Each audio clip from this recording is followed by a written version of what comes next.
तो भाई last video तक हम लोगों ने एटम के बारे में बातें करी, बोहर के बारे में बातें करी, रदरफोर्ड के बारे में बातें करी। अब हमें बढ़ना है और ये देखना है कि एटम अपने में से जो वेव्स निकालता है वो निकालता कैसे है, मतलब ये आया कहां से, कौन सा कंजर्वेशन का प्रिंसिपल यहां काम कर रहा था और आ गया तो निकला क्यों।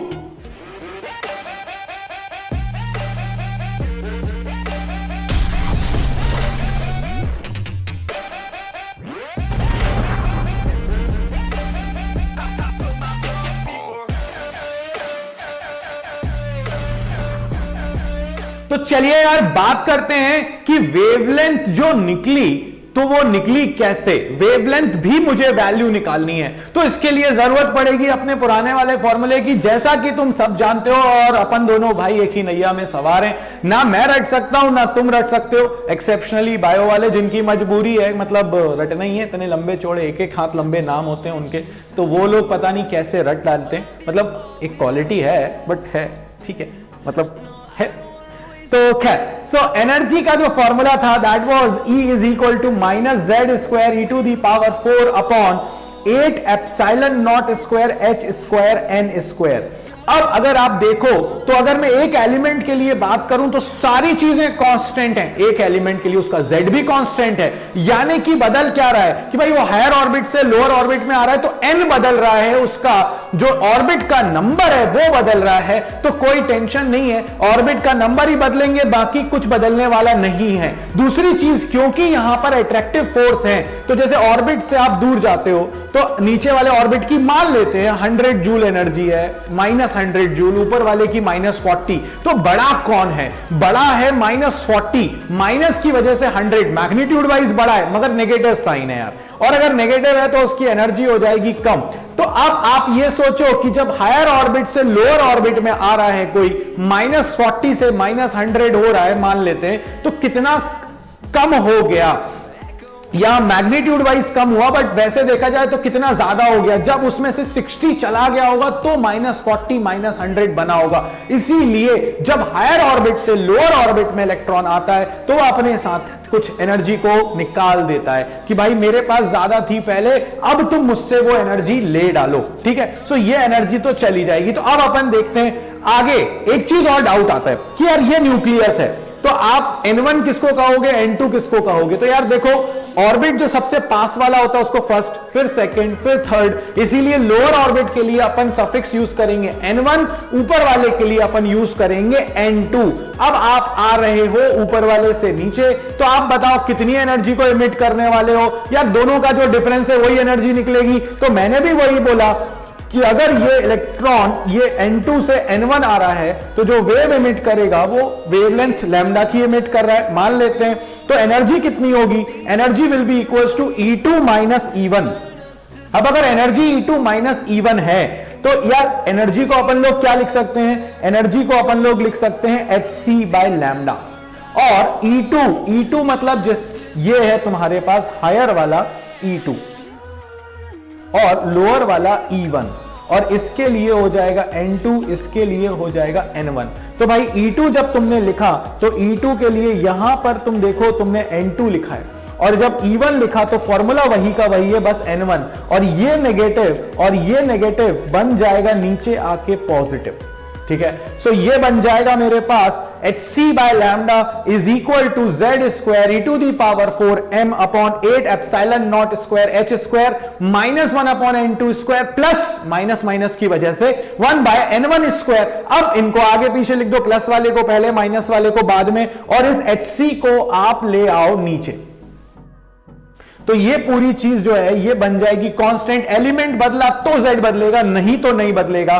और रिडबर्ग साहब ने इसके बारे में आपको वैल्यू बता दी, इसीलिए इसको हम कहते हैं रिडबर्ग कांस्टेंट, और इसकी वैल्यू जो है वो है हमारे पास 10 to the power 7 metre inverse. अब तुम कहोगे बाबा जी हमारी बुक में तो वो 7 नंबर का एक लंबा चौड़ा सा डिजिट लिखा है। भाई ये अप्रोक्सीमेट वैल्यू है, अपन रट नहीं सकते, इसीलिए अपन ने ऐसी वैल्यू बना ली जिससे अपना काम भी हो जाए, मार्क्स भी पूरे मिल जाए। तो वो 10 to the power 7 will consider. और अगर एग्जाम में दी हुई है तो इससे अच्छा तो कुछ हो ही नहीं सकता। एग्जाम वाली वैल्यू को लो और वही की वही रख दो। और ये ध्यान रखना कि N1 हमेशा स्मॉल होगा और N2 हमेशा बिग होगा। बाई चांस अगर तुमसे स्वैपिंग हो जाए कि N1 अलग M2 अलग, तो कुछ मत करना कि आंसर में N1 और N2 को आपस में बदल देना, क्योंकि नेगेटिव कभी वेवलेंथ हो नहीं सकती। अब अगर अपन आगे बढ़ें तो अब अपने पास जो कॉन्सेप्ट आता है वो आता है हाइड्रोजन स्पेक्ट्रम का। तो यार देखते हैं हाइड्रोजन स्पेक्ट्रम। सबसे पहली बात तो ये समझो कि स्पेक्ट्रम होता क्या है। स्पेक्ट्रम का मतलब होता है कि जब भी कभी वो जो पॉसिबल नंबर ऑफ ऑर्बिट्स हैं उनसे जब इलेक्ट्रॉन आएगा तो जो वेवलेंथ एमिट हो सकती हैं उनको ऑर्डरली जब हम अरेंज करते हैं तो उससे हम बोलते हैं स्पेक्ट्रम। जैसे कि अपन बोलते हैं व्हाइट लाइट का स्पेक्ट्रम है विबग्योर। क्यों? क्योंकि वॉयलेट से लेकर रेड तक को आप 7 कलर्स को इंक्रीजिंग ऑर्डर ऑफ वेवलेंथ में अरेंज कर रहे हो उसको, तो वो कहलाता है स्पेक्ट्रम। भाई जरूरी नहीं है अगर मोनोक्रोमैटिक लाइट है तो उसके स्पेक्ट्रम में सिर्फ एक ही वेवलेंथ दिखेगी। अगर पॉलीक्रोमैटिक है तो भाई जितनी सपोज करो 3 कलर्स हैं उसके अंदर तो 3 लाइंस दिखेंगी आपको। सो स्पेक्ट्रम का मतलब है कि orderly arrangement of all the possible wavelengths which are coming out from that particular element और एटम। ठीक है, अगर एटॉमिक स्पेक्ट्रा की बात कर रहे हैं, मॉलिक्यूल के लिए मॉलिक्यूल की बात करने लग जाएंगे। That's it. अब अगर देखें अपन तो हमारे पास पॉसिबिलिटी क्या है भाई, n is equal to 1, n is equal to 2, n is equal to 3, ये नंबर ऑफ ऑर्बिट हैं भाई। 7 के बाद सब कुछ इंफिनिटी है, कुछ सोचने की कोई जरूरत ही नहीं है। अब अगर यहां पर देखें तो कहीं से भी अगर फर्स्ट वाले ऑर्बिट में आएगी, यानी कि देखो भाई अलग अलग साइंटिस्ट, अलग अलग नाम, उनके अपनी अपनी रिसर्चेस, उनके बेसिस पर हमने इनको नाम दे डाले। तो यार क्या कह रहा है ये देखो, ये सबसे पहले आए लाइमन साहब। लाइमन साहब ने क्या कहा कि अगर कहीं से भी किसी भी ऑर्बिट से n इज इक्वल टू 1 में अगर इलेक्ट्रॉन आएगा तो जो वेवलेंथ एमिट होगी वो किस रीजन को बिलोंग करेगी, वो यूवी रीजन को बिलोंग करेगी। और क्योंकि मैं इसके बारे में बात कर रहा हूं इसीलिए आप इसको कहेंगे लाइमन सीरीज। अगर आप देखिए तो सबसे पहले n इज इक्वल टू 2 से आया, फिर n इज इक्वल टू 3 से आया, फिर n इज इक्वल टू 4 से आया, फिर n is equal to 5, 6, 7 infinity. सब आ कहां रहे हैं? सब आ रहे हैं n इज इक्वल टू 1 के अंदर। इसीलिए इसको अपन कहेंगे इमिशन स्पेक्ट्रा, क्योंकि निकल रही है। अगर एरो उल्टा हो जाएगा तो एब्जॉर्प्शन स्पेक्ट्रा हो जाएगा। अभी तो एमिशन के बारे में बात करें, और क्योंकि n इज इक्वल टू 1 में आ रही है इसीलिए इसको कहेंगे लाइमन। और ये याद रखने वाला क्वेश्चन है कि किस रीजन को ये बिलोंग करेगा, तो this will belong to UV region. ध्यान, कहीं से भी अगर electron n is equal to 2 में आ रहा है तो हम उसको क्या नाम देंगे? उसको हम नाम देंगे बाल्मर सीरीज। विजिबल रीजन को ये बिलोंग करेगा, यानी कि अभी मैं तुमको इलेक्ट्रोमैग्नेटिक वेव्स में बहुत गंदी सी मतलब एक सीरीज याद करवाऊंगा कि ये रेंज यूवी है, ये रेंज विजिबल है, ये रेंज फलाना है, ये रेंज डिम्का है, वो सब याद करा दूंगा। जो स्लॉट 2 आएगा उसमें आएगा, टेंशन मत लेना उसकी। ठीक है, अब हमारे पास जो आता है next n is equal to 3। अगर कहीं से भी n इज इक्वल टू 3 में इलेक्ट्रॉन आया, मतलब हायर से, ऊपर से, नीचे से नहीं, वो फिर एब्जॉर्प्शन हो जाएगा। ऊपर से अगर नीचे कहीं से भी n इज इक्वल टू 3 में आया तो वो बिलोंग करेगा पैस्चियन सीरीज को, और ये होगा IR रीजन। इसके बाद के जितने भी हैं, जैसे n इज इक्वल टू 4 में अगर कहीं से भी इलेक्ट्रॉन आएगा हायर से तो वो ब्रैकेट, अगर n इज इक्वल टू 5 में आएगा तो फंड। ये सारे के साथ p फंड नहीं है ना, p साइलेंट है, फंड वो जो पैसा चाहिए होता है ना, अपन को फंडिंग चाहिए होती है, फंड। ठीक है, सो ये हमारे पास सारे के सारे ये जो रीजन है, ये रीजन बिलोंग करता है हमारा IR रीजन को, यानी इंफ्रारेड जोन में आप घुस चुके हैं इसके पहले। तो लाइमन यूवी, बाकी जो है विजिबल, उसके बाद के सारे किसको बिलोंग करेंगे? वो सब बिलोंग करेंगे IR रीजन को। लाइमन, बाल्मर, पैस्चियन, ब्रैकेट, फंड, है ना? मैंने सही बोला है, मतलब इतना तो मुझे याद हो गया है। ठीक है, तुम्हें भी हो जाएगा, 2-3 बार करोगे तो आराम से याद हो जाएगा। तो चलिए बढ़ते हैं कुछ और इंपॉर्टेंट पॉइंट्स की तरफ। अच्छा, इसमें एक चीज और ध्यान रखना, मैंने एनर्जी लिखी है। एनर्जी का फॉर्मूला क्या था? एनर्जी का फॉर्मूला था हमारे पास -13.6 Z square by n square in electron volt. Z की वैल्यू 1 है क्योंकि हाइड्रोजन की बातें कर रहे हैं और नंबर ऑफ ऑर्बिट बदल रहे हैं। अगर n इज इक्वल टू 1 लूंगा तो मेरी एनर्जी आ जाएगी 13.6 n इज इक्वल टू 2 लूंगा तो -3.4, n इज इक्वल टू 3 लूंगा तो -1.51 इलेक्ट्रॉन वोल्ट। इस तरह से एनर्जी हमारी निकाल सकते हैं। ये भी अगर लिख दोगे तो तुम्हारे मार्क्स बढ़ जाएंगे, ये बहुत ही अच्छी बात है। चलिए, तो ये हमारे पास हो गया क्या, ये हमारे पास हो चुका है हाइड्रोजन स्पेक्ट्रम। बट अभी कहानी खत्म नहीं हुई दोस्तों, कुछ क्वेश्चंस बनते हैं, एनसीईआरटी में भी मिलेंगे। अगर वो आपसे कहे नंबर ऑफ स्पेक्ट्रल लाइन, मतलब कि n इज इक्वल टू 4 से n इज इक्वल टू 1 में आ रहा है, कितनी स्पेक्ट्रल लाइंस निकल सकती हैं, तो उसका फॉर्मूला है n into n minus 1 by 2। और ये जो n है ये हमेशा हायर नंबर है। जैसे मैं बोलूं n इज इक्वल टू 4 से n इज इक्वल टू 2 में अगर तुम आ रहे हो, वैसे ये डिफरेंस है अपने पास।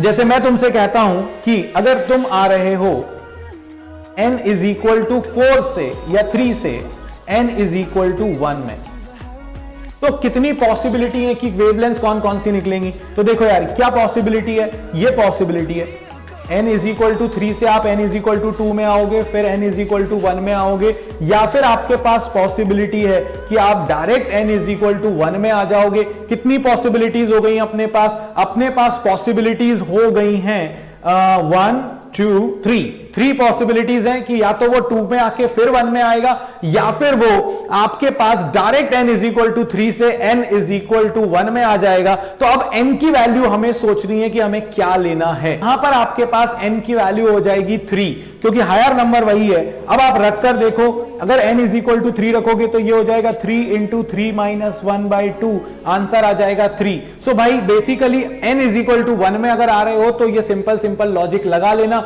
नहीं तो मेरे पास एक फॉर्मूला और है, वो फॉर्मूला मैं बाद में दूंगा जब मैं किसी एक ऑर्बिट से दूसरे ऑर्बिट में आऊंगा। बट अपने को बोर्ड के लिए इसी की जरूरत है कि भैया वो n इज इक्वल टू 1 में आ रहा है, बताइए ये n इज इक्वल टू 3 से आ रहा है, बताइए आपके पास नंबर ऑफ स्पेक्ट्रल लाइंस कितनी निकलेंगी। तो that will be equal to, जो बड़ा वाला नंबर है वो n ले लो, that -1 3 into 3 minus 1 n into n minus 1 divided by 2 number of spectral lines निकल कर आ जाएंगी। याद रखना n इज इक्वल टू 1 में अपन आ रहे हैं। अब अपन बढ़ जाते हैं आगे, और एक और हमसे क्वेश्चन पूछा जाता है एक्साइटेड स्टेट।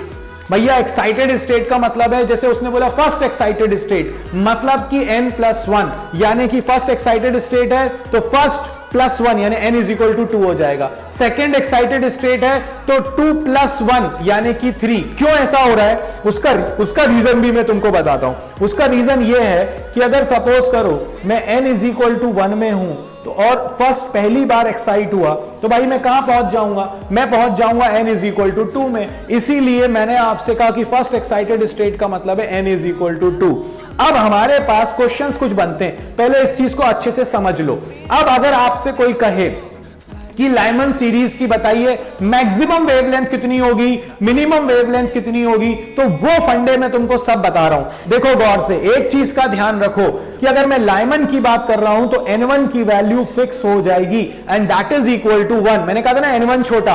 अब मैं आपसे कहूं कि ये बताइए, ये इंफिनिटी है, ये आपके पास n इज इक्वल टू 1 है, ये आपके पास n इज इक्वल टू 2 है, बाकी सब इसके बीच में है। ठीक है, सो एनर्जी का डिफरेंस किस केस में सबसे ज्यादा होगा, जहां एनर्जी का डिफरेंस सबसे ज्यादा होगा वहां वेवलेंथ मिनिमम होगी। क्यों, क्योंकि E इज इक्वल टू होता है, E इज इक्वल टू होता है hc बाय लैम्डा।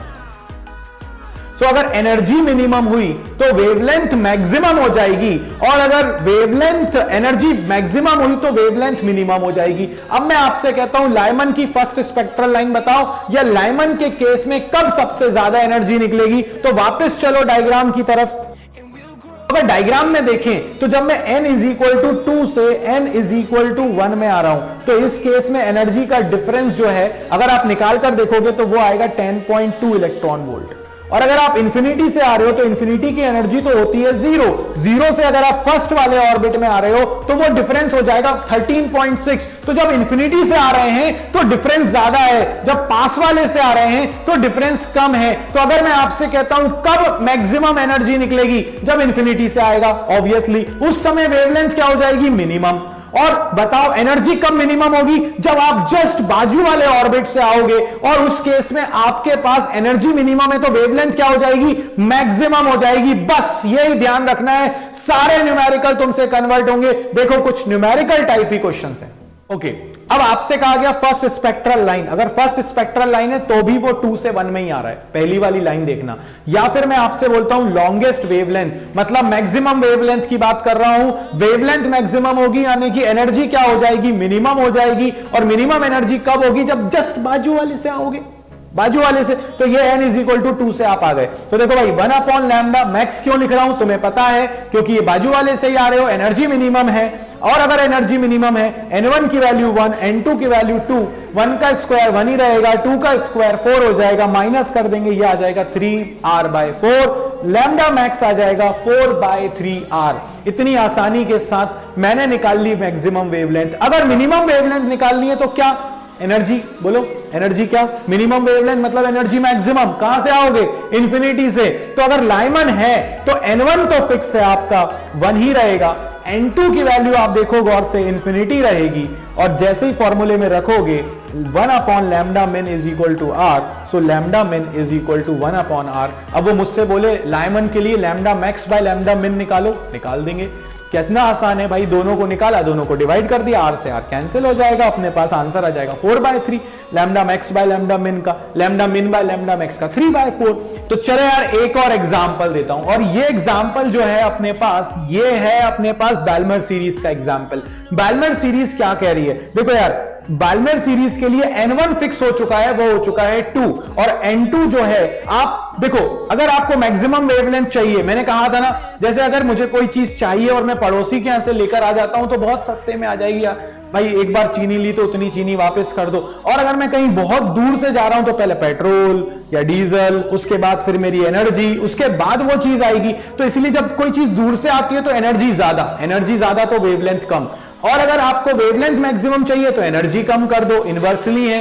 तो अगर n इज इक्वल टू 2 के लिए मैक्सिमम वेवलेंथ चाहिए, मतलब मिनिमम एनर्जी चाहिए, तो बाजू वाले से आ जाओ। अगर मैं बाजू वाले से आ जाऊं तो n2 की वैल्यू मेरे पास 3 है, 1 अपॉन लैम्डा मैक्स हो जाएगा, r is equal to 1 upon 2 square minus 1 upon 3 square. भाई n1 तो 2 ही रहेगा, बाल्मर सीरीज है, n2 हो गया 3 क्योंकि मिनिमम एनर्जी की बात कर रहे हैं। तो ये आ जाएगा सॉल्व करने पे 1 upon lambda max is equal to 5r/36, lambda max will be 36/5r। अब मुझे अगर कोई बोले कि मिनिमम लैम्डा निकालो, मैक्सिमम एनर्जी कहां से आ रहा है, बताओ तुम लोग कहां से आ रहे हैं, इंफिनिटी से आ रहे हैं। और अगर इंफिनिटी से आ रहे हैं तो बताओ भाई, आपके पास लास्ट स्पेक्ट्रल लाइन या फिर जो मिनिमम वेवलेंथ है वो होगी जब n2 इंफिनिटी हो जाएगा, और उसको सॉल्व करोगे तो 1 upon lambda min is equal to 1 upon 4 minus 1 upon infinity square, infinity 1 upon infinity हो गया 0, फाइनली लैम्डा मिन आ जाएगा 4/r। ये आपके पास हुआ एटम पूरी तरह से खत्म। जितने तो हिंट दिए हैं क्वेश्चंस के, जो तुम्हें मैंने सिखाया है, अगर तुम इनके क्वेश्चंस करोगे ऐसे सॉल्व होंगे न्यूमेरिकल्स, बाबा जी भी कराएंगे, और बाकी तुम ये करते चले जाओ, मजा आता चला जाएगा। लाइक शेयर सब्सक्राइब करना गलती से भी मत भूलना। और अगर और डिटेल चाहते हो तो आ जाओ जल्दी से जरा 12th प्रो पर। It's your last year of school दोस्तों, छोड़ो मत मौका, मचा कर ही जाओ, मचा कर ही जाओ, मचा कर ही जाओ। इस वीडियो में बाबा जी की तरफ से इतना ही। जय हो।